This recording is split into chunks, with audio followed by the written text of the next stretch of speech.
Y vamos a comenzar el programa de esta semana, de este viernes, con la sección, una de las secciones que más éxitos han tenido en este comienzo de la quinta temporada, como es la del doctor Rafael Ramos. Rafa, ¿qué tal? Muy buenas. Hola, ¿cómo estáis? Bueno, que sepas que además, como hemos subido muy tarde el vídeo tuyo de...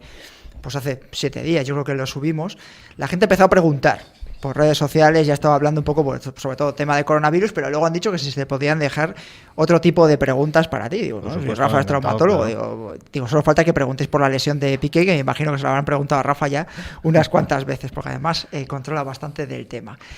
Piqué, ¿qué? ¿5 o 6 semanas, 5 o 6 meses de baja? Pues posiblemente sí. Ya sabes que no tenemos toda la información que tendrán los servicios médicos del Barcelona, pero bueno, viendo un poco cómo fue la lesión, pues seguramente ese tiempo, sí. Sabéis también ahora que el Barcelona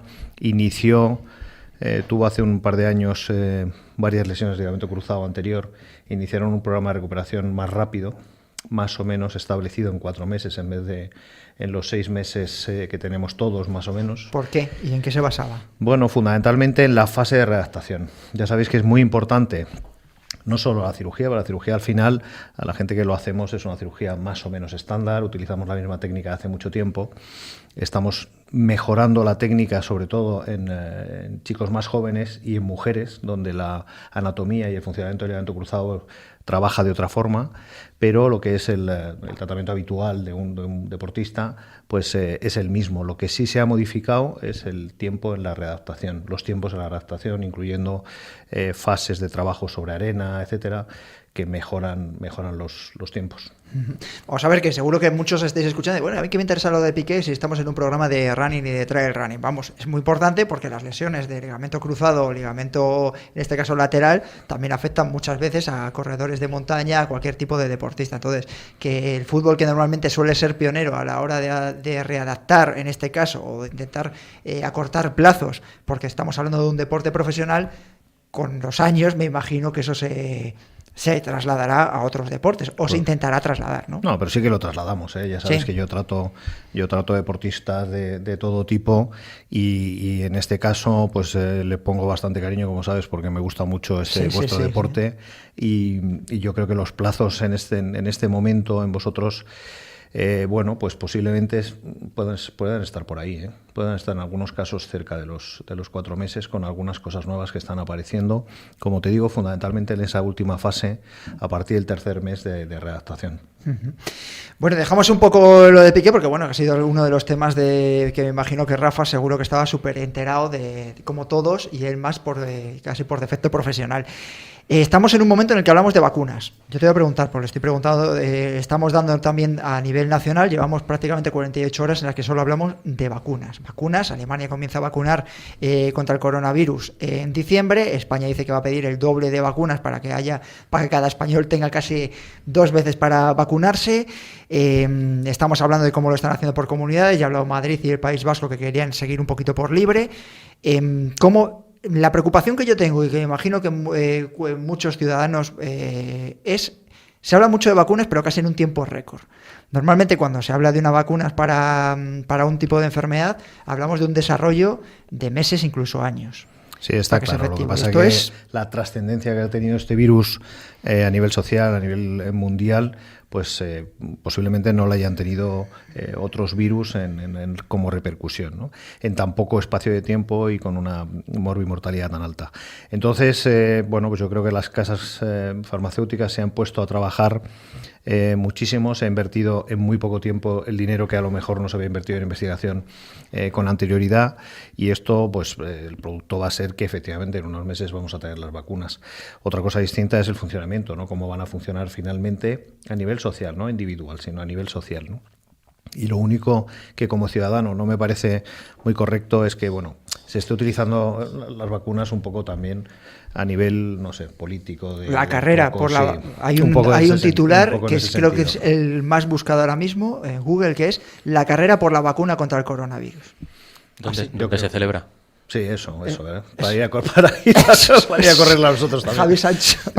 Si vaya el Margarit, sale. Pero sí, yo creo que lo interesante es, por supuesto, que tengamos la posibilidad de eso, porque claramente va a permitir una cierta inmunidad no sabemos todavía cuál, se habla de un 60%, y bueno, pues lo que está claro es que cualquier paso hacia adelante en esta carrera, no para vacunas, sino contra el virus, pues es muy interesante, ¿no?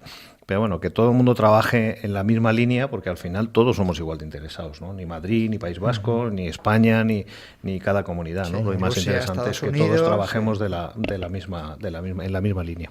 Luego te voy a hacer una preguntilla más de coronavirus. Ya sé que no es ni mucho menos tu especialidad, pero sé que estás más enterado que lo que podemos estar el 80 o el 90% de los que estamos en este programa y los que nos están escuchando desde casa. Diego, pregunta para Rafa, porque bueno, además has tenido circunstancias personales desde que nos vimos por primera vez con él. Si te acuerdas, me quejaba de una lumbalgia que todavía sigo con ella, con dolores de espalda, pero la semana en Ultrasanabria me hice un esguince de segundo grado. ¿En tobillo o rodilla? En tobillo. Derecho. Estuve 3 semanas parado, he empezado a correr, pero noto todavía molestias y no sé si he empezado antes de tiempo o voy siguiendo más o menos los cauces. Estoy utilizando tobillera, me pongo el TENS, hielo. Vale. En todos los esguinces de rodilla o de tobillo, en cualquiera de los casos, hemos estado hablando antes de otro ligamento, es un ligamento más especial que en general requiere cirugía, que es el ligamento cruzado anterior, pero en estos casos de esguinces estamos hablando de lo mismo, misma estructura. Es una estructura muy especial porque nosotros cuando corremos, cuando adaptamos el movimiento del ligamento en un movimiento a otro, nosotros no lo conocemos, lo hace automáticamente el ligamento, ¿no? Eso se llama propiocepción. Eso es lo que toca entrenar a veces. En los esguinces más leves a veces da mucha guerra el ligamento y molesta y no acaba como de solucionarse, y es fundamentalmente porque está muy inervado por esas fibras nerviosas que dan la sensación, ¿no?, de estirarse y volverse a contraer, y eso es lo que tenemos que recuperar, ¿no? Entonces yo te animo a que, además de la fase antiinflamatoria, que es lo que me estás contando que has hecho, trabajes mucho la fase de propiocepción. ¿Vale? Estoy haciendo ejercicios de equilibrio.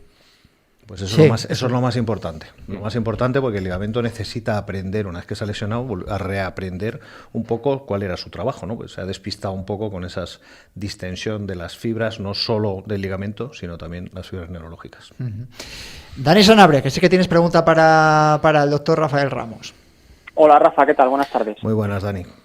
Mira, mi pregunta es un poco genérica, incluso a lo mejor un poco absurda, pero ¿por qué a veces con una misma lesión o molestia dos especialistas médicos o dos fisioterapeutas, ¿no? Yo que soy bastante de la fisioterapeuta, uno te obliga a parar por completo la actividad y el otro te permite seguir corriendo, aunque con ciertas precauciones, ¿no? Pero hay uno que es, no, ni se te ocurra salir así, y hay otro que, en cambio, te dice, mantente, sal a entrenar, sal a correr, eso sí, pues vete fortaleciendo esta pregunta la llevas pensando varias semanas, ¿vale? Porque es la pregunta más complicada de responder, ladrón. Pero bueno, voy a hacer lo que pueda. Si se te ha ocurrido ahora mismo, tienes mucha malicia, pero no voy a intentar hacerlo. Sí, no, es cierto. Vamos a ver, en primer lugar, cada uno tenemos un formato de enseñanza. Cada uno tenemos un tipo de paciente, unos tipos de pacientes. No todos los traumatólogos nos dedicamos al mundo del deporte. Eso no quiere decir que un traumatólogo no sepa hacer una artroscopia de rodilla excepcionalmente mucho mejor que yo, aunque yo me dedique al mundo del deporte. Pero mi visión de la lesión no tiene nada que ver con el artroscopista, que hace seguro mucho mejor que yo un ligamento cruzado anterior, pero que no hace el seguimiento en el mundo del deporte, o sea, no hace esas otras fases que decimos de fisioterapia y readaptación. Eso también puede pasar con los fisios, es exactamente lo mismo, ¿no? Y luego hay algunas estructuras que seguimos, que para la gente que nos dedicamos al deporte tienen muchísima importancia, y sin embargo, por ejemplo, para un traumatólogo general, con que tenga fama, si no se dedica al deporte, pues no le da tanta importancia como son los tendones, ¿no? Los tendones para nosotros son fundamentales, entendemos que es una estructura muy importante para el mundo del deporte, y sin embargo, en mi formación convencional de traumatólogo, pues el tendón era, digamos, el niño pequeño, el que no servía para mucho, ¿no? Y nosotros sabemos en el mundo del deporte que no solo sirva, sino que además muchas veces nos deja apartados del tema, ¿no? Hablando de correr, pues claramente acordaros del tendón de Aquiles, ¿no? Que es uno de nuestros problemas, o el rotuliano, por ejemplo, ¿no? O sea que, nada, parece que una tendinitis de rotuliano, pues nada, no tiene importancia a lo mejor para la población general, pero para nosotros que nos gusta correr, pues tiene mucha importancia, y un Aquiles no te quiero ni contar. El Aquiles es fundamental, además, para montaña. Entonces, el formato de tratamiento, pues efectivamente, digamos, la primera fase es el reposo, ¿no? Pero nosotros sabemos, la gente que nos dedicamos al deporte, que el reposo en el tendón pues no le viene bien, ¿no? O sea, los traumatólogos deportivos más conocidos pues hay multitud de artículos diciendo que el reposo únicamente en la fase más aguda, ¿no? Después el tendón no responde bien a un reposo más prolongado. Creo que he contestado. A ver, tengo también aquí un par de preguntas para Rafa, antes de que me ponga yo con ellas. Y nos pregunta también el compañero Jorge Millaruelo, que este es contertulio también de la casa de Ingrávidos. ¿Estirar el uso de las zapatillas puede desembocar en lesiones? ¿Cuándo hay que tirarlas a la basura? Vamos a ver. Hoy habéis preparado preguntas muy buenas, sí, señor. Bueno. A ver, hombre, ya sabéis que hay un mercado enorme con el tema de las zapatillas, ¿no? Y las casas comerciales, pues claramente van a tirar a que consumas el último modelo que han sacado. Por tanto, que el consumo sea el menor tiempo posible, ¿no? O sea, que estiremos las zapatillas lo menos posible. Pero por otra parte, todos sabemos y conocemos, cada vez conocemos más, de lo bien hechas que están las zapatillas, que están tan bien hechas que superan claramente a muchos zapatos de marcas importantes, ¿no? O sea, estamos hablando de diseños e investigación muy importante. Entonces, en ese sentido, como que se contradice un poco la cosa, ¿no? Que es decir, tienes los mejores materiales para utilizar la zapatilla, pero sin embargo lo tienes que utilizar pues 500 kilómetros o como mucho 6 meses, ¿no?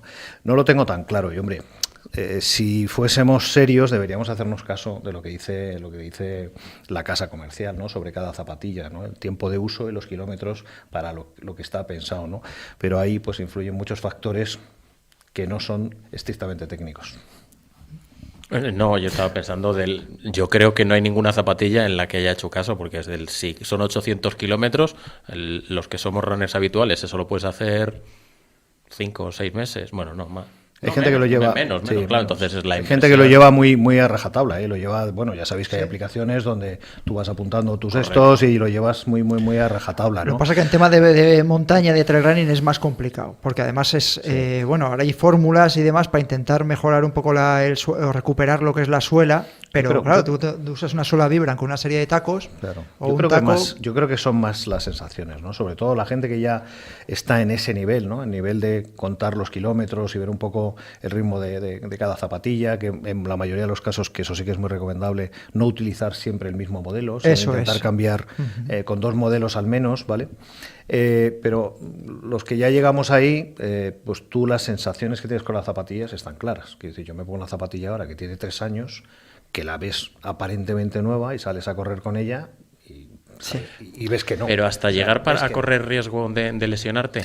En algunos casos sí, pero claro, también depende mucho de porque a veces compramos la zapatilla porque es el último modelo, pero los apoyos no los conocemos, no trabajamos el core, no trabajamos la propiocepción de rodilla, y a veces eso que le echamos las culpas a las zapatillas, y a lo mejor lo que hace falta es un poco trabajar, en vez de solo correr, trabajar un poquito más la fuerza, trabajar un poquito más otras cosas que a veces se nos olvidan. Sí, que eso es lo que diría Juan Carlos ahora mismo si estuviésemos con nosotros. Seguro. Es lo que iba a apuntar, fijo. Eso y que un 10K no es explosivo. Voy a preguntarte otra duda que nos han dejado en el canal de YouTube. José Pirata nos ha preguntado por la vuelta a la competición, la vuelta a los entrenamientos después de haber pasado el coronavirus. En el caso de José, ha estado bastantes semanas con coronavirus, dando positivo, de forma continuada. Y él lo decía, claro, que él intentaba hacer cosas en casa, no podía, y luego José, sino que me corrija en el canal, pero no podía. Entonces, la preocupación es ahora la readaptación. Claro. La vuelta a intentar hacer esos entrenamientos que estaba haciendo antes, y ahora cada vez, desde que estuviste aquí hace un mes y pico, hay todavía más gente con coronavirus. Entonces, tienen esa inquietud a nivel deportivo. Bueno, 2 temas muy importantes. En primer lugar, el hecho de ser positivo no significa que haya tenido una trascendencia física.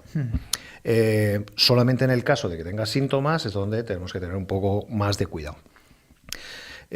También el hecho de haber pasado el coronavirus requiere que Si no te hagas un reconocimiento médico general exhaustivo, bueno, pues al menos que no salgas después de haberlo tenido a correr con la misma frecuencia, con la misma forma que lo hacías anteriormente, ¿no? Pero lo más recomendable es que te pases a que te vea un médico deportivo y te haga un reconocimiento mínimo básico deportivo para ver que estás bien. En el segundo caso, que es el caso un poco más serio, donde efectivamente ha habido síntomas con un rango de importancia mayor o menor, pero en ese caso creo que es obligatorio que te hagas un reconocimiento médico básico. En este momento no se están haciendo espirometrías, que sería muy interesante para nosotros, pues por el rollo, como sabéis, de no utilizar los tubos del sistema de la espirometría, etcétera. Pero bueno, por lo menos algo básico, ¿no? Y intentar hacerte una prueba de esfuerzo básica, pues por lo menos con el Pulsi, etcétera, pues yo creo que eso cuesta... Se nos marcha Diego Rodríguez del plató, que tiene trabajo. Adiós. Hasta luego, Diego. Eso cuesta, pues no sé, muy poco, 70, 80 euros, ¿sabes? Y creo que después de haber pasado un coronavirus sintomático, pues para este deporte nuestro y para otros, creo que es necesario hacer un reconocimiento médico deportivo con prueba de esfuerzo. Dani, la última para Rafa. Pues mira, voy a resucitar un clásico y además espero que sea facilita para que luego no me regañe Rafa. No te regaño. Me parece correcto. Muy fácil, a priori. ¿Estiramiento sí o no antes o después de correr? ¿Y de qué manera? Muy fácil, dice. Qué gracioso eres. Eres un gracioso. Pero tú lo cumples, Dani, tú lo cumples porque yo no lo cumplo. Bueno, vamos a ver. Técnicamente o fisiológicamente, ¿vale? Si tú haces las cosas, el entreno de forma progresiva, los estiramientos son obligatorios al final, seguro, sí o sí. Hay gente que necesita para ese calentamiento, que a veces no lo hacemos de forma adecuada, necesita estirar un poco, ¿no? Sobre todo si ha salido alguna lesión o, bueno, pues se les sobrecarga alguna zona. Eso también es interesante, pero al menos los estiramientos al final tienen que ser necesarios, ¿no? Yo tengo algunos muy buenos amigos que hacen carreras de larga distancia, que llevan corriendo toda la vida y que casi nunca han estirado. Es decir, que la fase de estiramientos ha sido pequeña y han tenido la suerte de tener pocas lesiones. Pero en algún momento de tu vida, por lo que sea, porque vas cumpliendo años, por un cambio de material, por un cambio de entrenos, etcétera, vas a tener alguna lesión, porque el deporte es así, ¿no? Y es en ese momento donde te das cuenta de la necesidad de hacer esos estiramientos, ¿no? Entonces yo sí que animo a que al menos al final del entreno pues se hagan los estiramientos para recuperación muscular adecuada. Y la pregunta de la semana, que podría ser y no relacionada con el coronavirus, es, yo no sé si estás tan al tanto del mundo del trail running y el ultrafondo, tú, Rafa, pero acaba de anunciar Kilian Jornet que quiere intentar batir el récord de 24 horas corriendo en pista que tiene Yannick Kouros, el corredor griego, en 1997. Son 330, más de 303 kilómetros corriendo en esas 24 horas en pista. Consiguió en el 97. Él va a intentar batirlo. Iba a haberlo hecho la semana pasada, pero la meteorología no lo dejó. Está en Noruega y tiene bueno, pues ese reto que quiere hacer ahora a corto o medio plazo. Fisiológicamente, médicamente, ese tipo de pruebas o qué lesiones pueden acarrear a una persona que no está acostumbrada a correr. Kilian es un portento, etcétera, etcétera, pero son 24 horas corriendo en pista. Bueno, pero eso es una diferencia muy importante. Es decir, aunque yo por supuesto nunca lo he hecho, sí que he estado cercano a estas pruebas, porque tengo un buen amigo veterano con 68 años. Es que te he escuchado cuando has dicho eso, me ha venido la pregunta a la cabeza. Que el año pasado hizo el Lago Tahoe, que son 3 maratones en 3 días. El año anterior hizo las Torres del Paine en Chile, sabes que son 120 kilómetros, sí. Y con el que yo estuve, y bueno, vives no solo lo suyo, sino lo de los corredores de alrededor, ¿no? O sea que sí que he tenido cercano y la visión y la atención a esos corredores. Esto que me cuentas es otra historia, pero también con otro nombre, ¿vale? Porque ninguna de las cosas que hace este chico yo creo que están al alcance de nadie, creo que no están al alcance de nadie. Lo que se propone, pues igual que cuando hizo las 2 subidas al Everest, pues me parece una auténtica locura. A nivel fisiológico, pues es difícilmente entendible. A mí me gustaría conocer a la gente que está cercana a él, su médico, su nutricionista, sus fisios, y estar cerca para ver cómo lo hace, ¿no? Ya sé que no existe uno igual, pero independientemente de eso, cómo hacen ese tipo de planteamientos para que fisiológicamente el cuerpo pues pueda aguantar esa barbaridad que me estás contando. Pero bueno, ¿qué posible, es decir, cuál por ejemplo es la lesión o cómo preparan médicamente o cómo se preparan un ultrafondista para una prueba de 24 horas en pista, o por lo que tú me estabas diciendo, 120 y tantos kilómetros o tres maratones seguidos? Sí. O después. Es exagerado, pero te quiero decir, no mira, es lo mismo que las 24 horas. Te pongo el ejemplo más claro. Él se enfrenta, pasa de la montaña a debutar en asfalto y hace 10 kilómetros para intentar bajar de 29 minutos en los 10 kilómetros. No lo consigue, se queda en 29 y pico. Pero luego, a raíz de esa prueba y de preparar esa prueba, empieza a arrastrar una lesión en los tibiales normal, que le aparta del asfalto y que porque es de alguna manera distinto a lo que él estaba haciendo, pues que es su fisionomía, su cuerpo, por lo que sea, pues está naturalmente adaptado a otro tipo de cosas. Sin embargo, en el momento que le has puesto un terreno más duro como el asfalto, con unas zapatillas distintas a las que él utiliza, que no es lo que él ha estado haciendo desde crío, pues rápidamente se ha lesionado, ¿no? Y sin embargo, pues muchos de nosotros con sobrepeso pues corremos en asfalto 8 o 10 kilómetros de forma habitual y bueno, no solemos tener más problemas, ¿no?, que alguna sobrecarga, ¿no?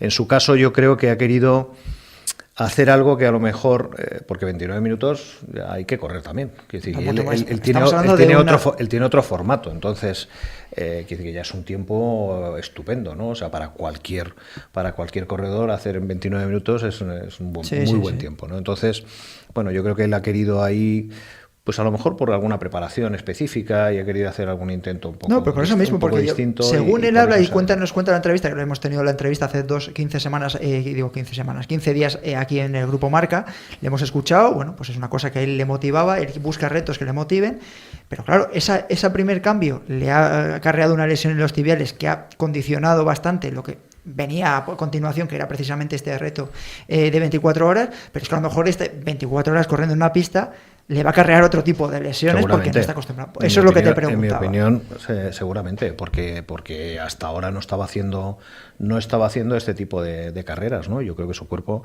no va a estar acostumbrado, aparte de la barbaridad que supone estar corriendo 24 horas en pista, que es una locura, a todos los niveles, no solamente a nivel de aparato locomotor, sino también a nivel fisiológico, ¿no? Es un reto auténtico el hacer los controles también, que no sé los controles que va a tener, porque a veces también se mira mucho el tiempo para ver cómo está desarrollando el metabolismo, para no tener lesiones. Hasta las básculas. Eso, para no tener lesiones. Decía Juan Carlos Granado. Va a ser muy complicado. En la pasada semana hablaba de que incluso había atletas franceses que se van a la báscula para pesarse, para ver cómo iba la deshidratación en este tipo de pruebas. Tenemos ahora, bueno, pues algunos otros mecanismos que llevan, aparte de la báscula, ¿vale? Pues que te miden rápidamente un poco el metabolismo corporal, cómo estás gastando grasas y tal, pero claro, son aproximados, ¿no? De ahí a pasar a una acidosis importante con alguna posible lesión cardíaca y tal, pues oye, estamos ahí. Sí, que no estamos hablando de una prueba. Estamos jugando a muchas cosas, ¿no? Sí, que no podemos llegar, Dani, de la noche a la mañana y decir que vamos a salir nosotros a correr 24 horas en pista, ¿no? Está claro. Eso es inviable. Dani. No, y posiblemente ni un par de horas tampoco, ¿eh?